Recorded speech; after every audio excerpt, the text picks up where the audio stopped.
नमस्कार छात्रों, आप सभी का स्वागत है आपके अपने YouTube चैनल डियर लर्नर्स पर। प्यारे बच्चे, CDP की जो शॉर्ट्स की जो सीरीज है अनवरत रूप से आगे बढ़ती रहे, आगे चलती रहे, इसलिए हम रोज़ नए नए वीडियोज़ को आपके सामने लेकर के आते रहते हैं। तो सबसे पहली तो आप देख ही रहे होंगे कि जो CDP शॉर्ट्स की सीरीज़ है आप कितना पसंद करते हैं, आप कितना उसको सराहते हैं, और इसी सराहना को देख करके हमारा भी जो उत्साह है वो दोगुना हो जाता है और हम भी नित नए नए प्रयास करने के लिए उत्साहित रहते हैं। तो आज फिर से चलिए एक उपस्थित है एक नई सीरीज CDP शॉर्ट्स में। सिद्धांत, जैसे पिछला वीडियो भी मैंने सिद्धांतों पर दिया था, ये वाला वीडियो भी मैं सिद्धांतों पर दे रहा हूँ ताकि धीरे धीरे करके सारे सिद्धांतों को समाप्त कर दूँ, सारी बुक्स को समाप्त कर दूँ। फिर उसके बाद कुछ मैं आपको टेक्निकल टर्म पढ़ाना शुरू करूँगा। टेक्निकल टर्म का मतलब है कि अगर आपसे पूछा जाए कि अग्रिम तो क्या होता है, अगर आपसे पूछा जाए पश्च तो क्या होता है, आपसे पूछा जाए मध्यम तो क्या होता है, ऐसे मैं आगे आपको टेक्निकल टर्म पढ़ाऊँगा। हाल फिलहाल में हम CDP शॉर्ट्स में अभी हम पढ़ रहे हैं सिद्धांत। प्यारे बच्चे, वीडियो शुरू होने के पहले आपसे सिर्फ एक ही गुजारिश रहती है कि इस वीडियो को ज़्यादा से ज़्यादा शेयर करेंगे अपने मित्र समूहों के बीच में, और ख़ुद आएंगे, लाइक करेंगे नहीं करेंगे आपकी मर्ज़ी है, लेकिन कम से कम आकर पूरा पढ़ेंगे और पूरा पढ़ने के बाद में अपने नोट्स बनाएंगे और फिर चले जाएंगे। कोई समस्या वाली बात नहीं है, लेकिन इतना आप ज़रूर करेंगे। आप देख रहे हैं कि आपकी स्क्रीन पर मैंने ये वाला पूरा दिख रहा होगा, यहाँ मैंने 12 प्रश्न लिखे और मैंने 12 से बढ़ाकर इन प्रश्नों की संख्या को अब 20 कर दिया है आपकी मांग के हिसाब से। तभी मैं कहता हूँ कि आप कमेंट ज़रूर करें, क्योंकि अगर आप कमेंट करेंगे तो हमें ये समझ में आएगा कि आप चाहते क्या हैं, और जो आप चाहते हैं वो करना हमारी नैतिक जिम्मेदारी है, नैतिक ड्यूटी है। चलिए शुरू करते हैं। पदानुक्रमिक महत्व का सिद्धांत जो है ये किसने दिया था? तो याद रखिए बेटा, हमारे एक मनोवैज्ञानिक हुए, दो लोग हुए, एक इनके सहयोगी थे बर्ट एवं वर्नन।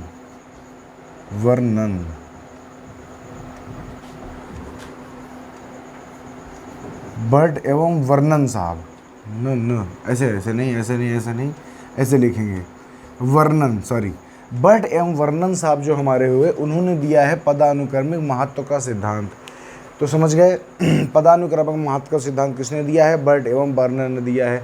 पदानुक्रम सिद्धांत के अंतर्गत इन्होंने ये बताया है कि कैसे हम स्टेप बाय स्टेप करते हुए सीखते जाते हैं। या कोई भी बच्चा होता है, अगर आप चाहें कि कोई बच्चा सीधे आप उसको 10th में भर्ती करा दें, नहीं, अगर वो 9th करेगा, 8th करेगा, मतलब हर एक स्टेज का अपना एक इम्पोर्टेंस है, हर एक स्टेज की अपनी एक यात्रा है और उसको पूरा ही करना पड़ेगा। फिर आगे देख रहे हैं कि लिखा हुआ है, पहले बच्चे आगे आप देख रहे हैं लिखा हुआ है बहुमानसिक योग्यता का सिद्धांत। हमने आपको सिद्धांत मानसिक बुद्धि से संबंधित पढ़ाए हैं, लेकिन ये अलग है, ये है बहुमानसिक योग्यता का सिद्धांत। इसको दिया है हमारे किसने? याद रखिएगा, एक हमारे केली साहब करके एक मनोवैज्ञानिक हुए, उन्होंने दिया है। फिर अगला लिखा हुआ है, तो समझ गए ना, बहुमानसिक योग्यता एक है बहुबुद्धि का सिद्धांत। नीचे अभी आपको दिए, देखो लिखा हुआ बहुबुद्धि, तो दोनों अलग अलग हैं। बहुमानसिक, हालांकि मानसिक योग्यता को ही बुद्धि कहते हैं, लेकिन अभी चूंकि यहाँ पर अलग अलग टर्म में बात की गई है, अलग अलग लोगों ने इसका सिद्धांत दिया है, तो हम भी अलग अलग प्रकार से बात करेंगे। ओके, देखो फिर आगे अगर बात करें, लिखा है बुद्धि का आ तथा बा सिद्धांत। बुद्धि का आ एवं बा सिद्धांत। तो आ एवं बा सिद्धांत को किसने दिया है? तो एक मनोवैज्ञानिक हुए हैं हैब। कौन? हैब नामक प्यारे बच्चे मनोवैज्ञानिक ने बुद्धि को उसने दो भागों में बांटा है। उसने कहा है बुद्धि के दो भाग होते हैं, एक भाग होता है आ और एक भाग होता है बा। फिर अगर बात करें बुद्धि के त्रितंत्र सिद्धांत की, तो इसको दिया है किसने? बुद्धि का त्रितंत्र सिद्धांत दिया है स्टर्नबर्ग ने। किसने? स्टर्नबर्ग। देखो ये वाली बात समझ गए ना। इन्होंने जैसे कि बुद्धि को मान ली, किसी ने बताया है कि त्रिकार की होती है, किसी ने बताया है कि द्विकार की होती है, किसी ने कहा है कि जर्नल एवं सामान्य दो प्रकार की बुद्धि होती हैं। जनरल बुद्धि सबके पास होती है, और जो स्पेसिफिक होती है, जो विशिष्ट बुद्धि होती है, वो किसी किसी के प्रकार पास होती है। इसने भी कहा है बुद्धि दो प्रकार की होती है, बुद्धि आ एवं बुद्धि बा, या बुद्धि ए एवं बुद्धि बी। तो इसने भी अपनी परिभाषा दी है, तो याद रखिएगा, ठीक है। फिर बुद्धि का त्रितंत्र सिद्धांत किसने दिया? तो आपको पता चला कि किसने दिया, तो आप कहेंगे दिया है स्टर्नबर्ग ने। फिर लिखा है बुद्धि का आश्चर्यजनक सिद्धांत। देखो आप ब्लूम के बारे में जानते होंगे, ब्लूम टैक्सोनॉमी, जैसे कि जब भी आप जब बीएड करेंगे या अगर कभी आप बीटीसी करते हैं, तो जो आप लेसन प्लानिंग करते हैं वो प्यारे बच्चे ब्लूम टेक्सोनॉमी या हर्बर्ट के हिसाब से करते हैं। जो ब्लूम टेक्सोनॉमी है, ब्लूम के हिसाब से जब आप लेसन प्लानिंग करते हैं तो वो लेसन प्लानिंग सबसे बेस्ट लेसन प्लानिंग मानी जाती है। तो इन्होंने बुद्धि का आश्चर्य कहा था कि बुद्धि ऐसी चीज़ है जिसको आप सुन करके समझ करके आश्चर्यचकित हो जाएंगे कि क्या भगवान ने, प्रभु ने मानव शरीर के अंदर क्या ऐसी भी कोई चीज़ दी है। तो इन्होंने कहा है बुद्धि का आश्चर्यजनक सिद्धांत किसने दिया है, तो याद रखिएगा इनका नाम है बी एस ब्लूम। क्या नाम है? बी.एस. ब्लूम नामक एक हमारे मनोवैज्ञानिक हुए हैं जिन्होंने क्या दिया है, तो आप कहेंगे बुद्धि का आश्चर्यजनक सिद्धांत दिया है। उसके बाद लिखा हुआ है प्यारे बच्चे, बुद्धि का क्या लिखा है, बहुबुद्धि का सिद्धांत किसने दिया है, तो एक हमारे मनोवैज्ञानिक प्यारे बच्चे हुए जिनका नाम है गार्डनर। क्या नाम है? गार्डनर। गार्डनर माने क्या होता है? माली। तो कह सकते हैं आप माली जी हैं, ये गार्डनर इनका नाम है। और इन्होंने कहा है बहुबुद्धि। इन्होंने कहा जिस प्रकार से एक गार्डन में, याद करने के लिए याद रखिए, जिस प्रकार से एक गार्डन में जो माली होता है विभिन्न प्रकार के पौधों को सेता है या उनकी रक्षा करता है, उनको पानी देता है, ऐसे इन्होंने भी कहा कि बुद्धि बहुबुद्धि यानी बुद्धि बहुत प्रकार की होती है। जैसे पेड़ बहुत प्रकार के होते हैं ऐसे बुद्धि बहुत प्रकार की होती है। कि चूँकि है भी गार्डनर साहब, इनको भैया बड़ा नॉलेज है पेड़ों का। गार्डनर, क्या नाम है? गार्डनर। गार्डनर साहब ने बहुबुद्धि सिद्धांत की बात की है। अगला क्या है? आधुनिक बुद्धि का सिद्धांत। ये दो लोगों ने मिलकर दिया है। जैसे ये देखो हैब साहब हैं, तो हैब साहब ने दिया है, लेकिन किसके साथ मिलकर दिया है, तो याद रखिएगा मिलकर दिया है कैटल। कैटल ने क्या दिया था? ठोस एवं तरल बुद्धि का सिद्धांत। याद करिए, ठोस एवं तरल बुद्धि का सिद्धांत किसका फेमस है? कैटल का। तो बताइए आधुनिक बुद्धि का सिद्धांत, इन्होंने कहा कि जो बुद्धि है ना वो आधुनिक है, मॉडर्न है। किसने दिया है?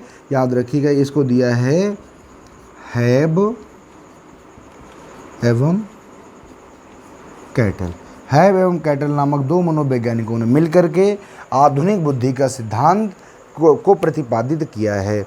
अगली बात है संज्ञानात्मक या मानसिक बुद्धि का सिद्धांत। देखो, संज्ञानात्मक विकास का सिद्धांत भी किसने दिया है, तो आप कहेंगे जीन पियाजे ने। और अगर कहा जाए संज्ञानात्मक बुद्धि का सिद्धांत या संज्ञानात्मक विकास का सिद्धांत, तब भी किसको सही करेंगे? आप तब भी सही करेंगे जीन पियाजे को। यानी संज्ञानात्मक शब्द जहाँ पर भी जुड़ेगा वहाँ पर जीन पियाजे हावी रहेगा, जीन पियाजे ही होगा। तो संज्ञानात्मक, देखो इसमें स्टार कर लीजिएगा, क्या है? संज्ञानात्मक बुद्धि का सिद्धांत या मानसिक बुद्धि का सिद्धांत जिसको दिया है जीन। देखो, दो लोगों को आप बार बार पढ़ेंगे, एक तो थॉर्नडाइक को और दूसरा जीन पियाजे को। इन्होंने बहुत काम किया है मनोविज्ञान के क्षेत्र में। जितना काम प्यारे बच्चे इन्होंने किया वैसा काम ना तो किसी ने किया है और ना ही उतना काम किसी ने किया है। बात समझ गए कि नहीं समझ गए, तो आप कहेंगे बिल्कुल। फिर आगे लिखा हुआ है धारा प्रवाह। क्या लिखा हुआ है? धारा प्रवाह तथा स्पष्ट सिद्धांत। धारा प्रवाह तथा स्पष्ट सिद्धांत किसने दिया है? याद रखिए, जो कैटल नामक व्यक्ति है बड़ा ही जादुई व्यक्ति है। इसने ठोस और तरल बुद्धि का सिद्धांत दिया। देखो, धारा प्रवाह नहीं लग रहा है कि जैसे कुछ बह रहा है, स्पष्ट जैसे कुछ ठोस है, बात वही लगभग है। तो इसको दिया है हमारे आर.बी. कैटल। पूरा नाम अगर लिखना चाहें तो लिखा जाता है आर.बी. कैटल। अरे समझ पाए ना? आर.बी. कैटल साहब ने दिया है धारा प्रवाह तथा स्पष्ट सिद्धांत। फिर अगला लिखा है परिपक्वता सिद्धांत। किसने दिया है? तो याद रखिएगा परिपक्वता सिद्धांत दिया है हमारे एक गैसल नामक मनोवैज्ञानिक हुए। कौन? तो प्यारे बच्चे गैसल नामक मनोवैज्ञानिक हुए जिन्होंने दिया है परिपक्वता का सिद्धांत, यानी प्रिंसिपल ऑफ मैच्योरिटी। क्या दिया है? वो बताते हैं कि बच्चा, देखिए वो मैच्योरिटी की परिभाषा है कि मैच्योरिटी की परिभाषा क्या है। मैच्योर का मतलब सिर्फ बड़े हो जाना ही नहीं है, मैच्योर का मतलब शरीर का बड़ा हो जाना ही नहीं है, बल्कि मैच्योरिटी चारित्रिक, मानसिक और सामाजिक हर प्रकार से आनी चाहिए। आर्थिक तो बात अलग होगी कि भाई आर्थिक आप कमाएंगे तो कमाएंगे, लेकिन मैच्योरिटी जो होती है वो सामाजिक भी होनी चाहिए, समाज की समझ होनी चाहिए, किसको डांटना है किसको नहीं डांटना, बच्चे कैसे होते हैं, बच्चों को कैसे प्यार से रखना, ये आज चीज़ें पता होनी चाहिए। और साथ साथ में आपको मानसिक थोड़ी योग्यता होनी चाहिए, मैच्योरिटी होनी चाहिए कि ज़रा सी बातों में गुस्सा ना हो जाए, ज़रा सी बातों में घबरा ना जाएं, ठीक है, ज़रा सी बातों में उथल पुथल ना हो जाए, आदि आदि चीज़ें। किसने दिया है? तो याद रखिएगा गैसल साहब ने दिया है। गैसल साहब कहते हैं भैया गैस की तरीके अगर बनोगे तो मैच्योरिटी नहीं आएगी, क्योंकि गैस को खोलो तुरंत निकल जाती है। फिर लिखा है भाषा विज्ञान सिद्धांत, सॉरी भाषा विकास। देखो, संज्ञानात्मक विकास प्याजे, सामाजिक विकास डीवी। अगर कहा जाए भाषा विकास तो याद रखना ये इसमें एक ही व्यक्ति आता है, जेम्स चॉम्स्की, लेकिन हम लिख देते हैं चॉम्स्की। लो बड़ा का डंडा है यहाँ पर, चॉम्स्की। दोबारा लिख देते हैं चॉम्स्की नामक एक हमारे मनोवैज्ञानिक हुए, जिन्होंने क्या लिखा था, भाषा विकास का सिद्धांत दिया था। फिर अगर बात करें हम किसकी, अगर बात करें बाधा का सिद्धांत, मतलब प्रिंसिपल ऑफ हिंड्रेंस। एक आपने नाम सुना है वुडवर्थ फेमस क्यों, क्योंकि इन्होंने कहा था कि सर्वप्रथम मनोविज्ञान ने अपनी आत्मा खोई, फिर अपना मन खोया, फिर उसके बाद में इसने अपनी चेतना खोई, और बचा खुचा क्या बचा है, व्यवहार बचा है। तो इसीलिए मनोविज्ञान को क्या कहते हैं, व्यवहार का विज्ञान। तो इनकी ये परिभाषा है, सबसे पहले मनोविज्ञान ने अपनी आत्मा खोई, फिर मन खोया, और फिर अपनी चेतना खोई, और जो कुछ बचा है वो क्या है, व्यवहार है। तो बहुत ही फेमस परिभाषा दी है किसने, वुडवर्थ ने। और यही जो बाधा का सिद्धांत है, बाधा का सिद्धांत भी किसने दिया है, तो आप याद रखिएगा वुडवर्थ साहब ने दिया है। याद रखेंगे ना, तो आप कहेंगे बिल्कुल सही है। तो वुडवर्थ साहब ने ही दिया है हमारा किसका, तो आप कहेंगे कि बाधा का सिद्धांत वुडवर्थ ने दिया है। ठीक है, बात यहाँ तक सबको समझ आ गया। एक बार स्क्रीनशॉट करो, फिर आगे की तरफ चला जाए, आगे की तरफ बढ़ा जाए। हो गया, चलो देखो, तो समझ गए ना यहाँ तक की बातें। सबको लिखते जाना, और लिखने के साथ साथ में रोज़ रिवाइज करिए। सुबह उठिए या जब भी उठिए तो उठ करके भगवान का नाम बाद में लीजिए, पहले एक बार इसको फेर लीजिए। ठीक है, यह समझ गए ना भैया। अगर आप लोग चाहते हैं कि आप अपने एग्ज़ाम में बहुत अच्छा परफॉर्म करें, तो इन सब चीज़ों को आपको बार बार फेरना पड़ेगा, बार बार याद करना पड़ेगा। और अगर आप 3 से 4 बार करेंगे तो आपके दिमाग पे बैठ जाएंगी ये बातें। ठीक है, अगला अगर हम बात करें 13 नंबर की, तो हमारा कौन सा है, तो आप कहेंगे हमारा अगला जो सिद्धांत है उसका नाम है दमन का सिद्धांत। क्या नाम है, दमन का सिद्धांत। अब ये क्या होता है दमन का सिद्धांत, प्रिंसिपल ऑफ रिस्पिरेशन। देखो, दमन अमन करने की बात सिर्फ एक ही व्यक्ति करता है, सिगमंड फ्रायड। याद रखना, जो सिगमंड फ्रायड जो हमारे हैं, इनको लिखा जाता है सिगमंड फ्रायड। ठीक, सिगमंड फ्रायड जो साहब हैं वही बात करते हैं किसकी, तो आप कहेंगे सर जी वो बात किया करते हैं हमारे दमन की, रिस्पायरेशन की बात करते हैं, दमन कैसे करना होता है। फिर देखो अगला जो सिद्धांत है प्यारे बच्चे, उसको हम कहते हैं अनुकरण का सिद्धांत। क्या कहते हैं, अनुकरण का सिद्धांत। अब देखो, मैंने आपको बताया था कि जो बंडूरा नामक व्यक्ति है, ये अपने साथ में वाल्टर, बंडूरा नामक व्यक्ति अपने साथ में वाल्टर्स नामक व्यक्ति को सिमेटे रहता है। यानी बंडूरा क्या है, बॉस है, और वाल्टर क्या है, आप कहेंगे कि उसके साथ में काम करने वाले हैं। तो अनुकरण का सिद्धांत किसने दिया था, तो ये दिया बंडूरा ने है। किसने, बंडूरा। लेकिन सहयोगी के तौर पर कौन थे, तो इनका भी नाम आता है बंडूरा एवं वाल्टर्स। बंडूरा एवं वाल्टर्स का भी नाम आ जाता है, क्योंकि इसने भी इनके साथ दिया था। ठीक है, अगर फिर आता है मानसिक विकास का सिद्धांत। क्या आता है, आता है मानसिक विकास का सिद्धांत। हालांकि पीछे हम बता चुके हैं, क्या बताया था हमने कहा था संज्ञानात्मक विकास या संज्ञानात्मक बुद्धि या मानसिक बुद्धि का सिद्धांत। ये देखो मानसिक विकास का सिद्धांत है। देखो दोनों में अंतर होता है, अंतर को याद रखेंगे। इसको दिया है एरिक एरिक्सन ने। किसने, एरिक एरिक्सन नामक जो मनोवैज्ञानिक हुए, उन्होंने दिया है मानसिक विकास का सिद्धांत। तो बताओ मानसिक बुद्धि का सिद्धांत किसने दिया है, जीन पियाजे ने। मानसिक संज्ञानात्मक विकास का सिद्धांत किसने दिया है, तो वो दिया है हमारे किसने, जीन पियाजे ने। लेकिन मानसिक विकास का सिद्धांत तो इसने दिया है। अच्छा, फिर आगे है बुद्धि परीक्षणों के जन्मदाता कौन है, बताइए। बुद्धि परीक्षणों के जन्मदाता कौन है, बुद्धि परीक्षणों के जन्मदाता बताइए कौन है। देखिए, अगर पूछा जाए सर्वप्रथम बुद्धि परीक्षण किसने बनाया, जिसने बनाया होगा वही तो जन्मदाता रहेगा। तो बुद्धि परीक्षणों के नाम पर बिने का नाम बहुत ज़्यादा फेमस है। किसने? बिने का नाम। तो याद रखिए ये हैं कौन?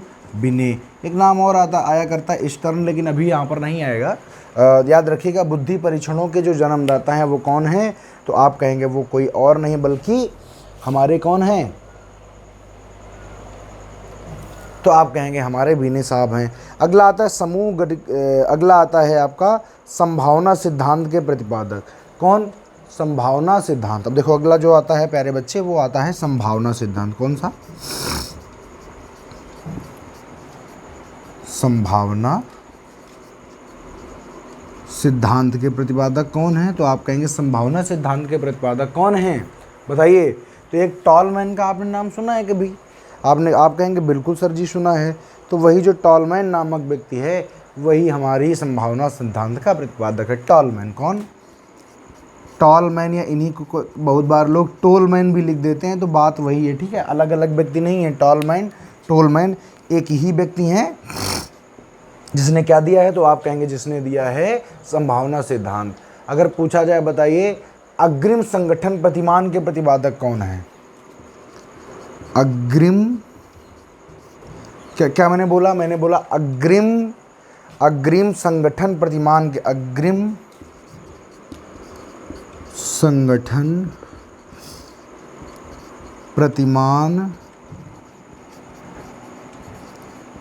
के प्रतिपादक कौन है बताइए। अग्रिम संगठन प्रतिमान के प्रतिपादक कौन है, तो आप कहेंगे कोई और नहीं बल्कि कौन है ये? आशु बेल। इनका पूरा नाम क्या था? तो पूरा नाम था इनका डेविड आशुबेल। डेविड आशुबेल साहब जो हैं वो किसके हैं? अब देखिए ये जो चीज़ें एग्जाम में पूछी जाएंगी तो आपको समझ में नहीं आएंगी, इसलिए इनको समय रहते, प्यारे बच्चे, समय रहते इनको आप याद कर लीजिएगा, ताकि जब आप उस समय पहुँचें तब आपको कोई दिक्कत ना आए। अच्छा, विकास के सामाजिक प्रवर्तक कौन है? विकास हुआ लेकिन सामाजिक, तो लिख लीजिए विकास के सामाजिक प्रवर्तक। देखो विकास के सामाजिक सिद्धांत की अगर बात की जाए तो वो हैं जॉन डीवी, लेकिन अगर वहीं कह दिया जाए विकास के सामाजिक प्रवर्तक कौन है, तो बताइए भैया किसका नाम लिखेंगे? तो आप याद रखिएगा नाम लिखेंगे एरिक एरिक्सन। ये जो एरिक्सन आदमी है ना, इसने समाज पर बहुत ज़्यादा काम किया है। कहा है बच्चा समाज से ही तो सीखता है। तो एरिक्सन साहब जो हैं हमारे, एरिक्सन जो हमारे साहब हैं, उन्होंने क्या क्या दिया है? विकास के सामाजिक सिद्धांत के प्रवर्तक कौन हैं, तो आप कहेंगे वो हैं हमारे कौन है? एरिक्सन साहब हैं। और एक की अगर और बात की है, अगला कौन सा है? अधिगम अवस्थाओं के प्रतिपादक। देखो अधिगम अवस्थाएं मतलब बालक की जो अवस्थाएं होती हैं, अधिगम अवस्थाएं कुछ होती हैं। बालक किस उम्र में क्या सीख सकता है, ये किसने बताया है? तो बस एक और प्रश्न लिख लीजिए, क्या है? अधिगम अवस्थाओं के प्रतिपादक कौन है? अधिगम अवस्थाएं बहुत लोगों ने दी हैं। अधिगम अवस्थाओं के प्रतिपादक कौन है भैया? तो याद रखिएगा ये कोई और नहीं बल्कि हमारे जेरोम ब्रूनर हैं। जेरोम ब्रूनर साहब के क्या हैं? आप कहेंगे ये हैं हमारी अधिगम अवस्थाओं के। देखिए बालक की अवस्थाएं अलग बात है, लेकिन अधिगम अवस्थाएं अलग बात है। अधिगम अवस्था का मतलब होता है कि किस उम्र तक आप क्या सीख सकते हैं, ठीक है, किस उम्र तक आप क्या सीख सकते हैं प्यारे बच्चे। स्क्रीनशॉट कर लीजिए, हो गया यहाँ तक। देखिए मैं हर एक वीडियो में अब आपको 20 प्रश्न पढ़ाऊंगा, वो किससे भी संबंधित होंगे, लेकिन होंगे हमारे कहाँ के, तो आप कहेंगे मनोविज्ञान के होंगे, ठीक है। तो ये वीडियो भी आप बहुत अच्छी तरीके से पढ़िए, समझिए, देखिए और अपनी तरफ से प्रयास करिए कि लाइक, शेयर और सब्सक्राइब जरूर करें। लाइक ज़रूर करें और कमेंट ज़रूर करें, बताएं कि दिक्कत कहाँ पे आ रही है या आपको किस चीज़ की रिक्वायरमेंट है। तब तक के लिए नमस्कार, जय हिंद, खुश रहिए, मस्त रहिए, खाते पीते रहिए, घर पे रहिए, सुरक्षित रहिए।